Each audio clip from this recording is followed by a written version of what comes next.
দাগনভূঞায় সিলোনিয়া আল Medina model মাদ্রাসার ইফতার মাহফিল ও হিফজ সমাপনী সবক অনুষ্ঠিত। আপনারা দেখছেন এফটিভি। ফেনী দাগনভূঞা উপজেলার সিলোনিয়া আল মদিনা মডেল মাদ্রাসায় ইফতার মাহফিল ও হিফজ সমাপনী সবক অনুষ্ঠান অনুষ্ঠিত হয়েছে। মাদ্রাসা মিলনায়তনে আয়োজিত এ অনুষ্ঠানে স্থানীয় আলেম ওলামা ও গণ্যমান্য ব্যক্তিবর্গ উপস্থিত ছিলেন। অনুষ্ঠানে সভাপতিত্ব করেন মাদ্রাসার প্রতিষ্ঠাতা পরিচালক মাওলানা আবু ইউসুফ। মাদ্রাসার শিক্ষক হাফেজ সফিউল্লাহর সঞ্চালনায় শিক্ষার্থীদের সবক প্রদান করেন জিনারহাট ফাজিল মাদ্রাসার সাবেক অধ্যক্ষ মাওলানা জাকারিয়া।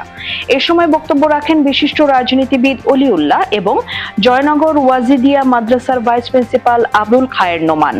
অতিথি হিসেবে উপস্থিত ছিলেন সিলোনিয়া হাই স্কুলের সাবেক ভারপ্রাপ্ত অধ্যক্ষ আলী আশরাফ, সিলোনিয়া টাওয়ারের স্বত্বাধিকারী মাওলানা মোশাররফ হোসেন, তুষার ব্রিক্সের পরিচালক মোহাম্মদ মিয়া ধন সহ স্থানীয় গণ্যমান্য ব্যক্তিবর্গ।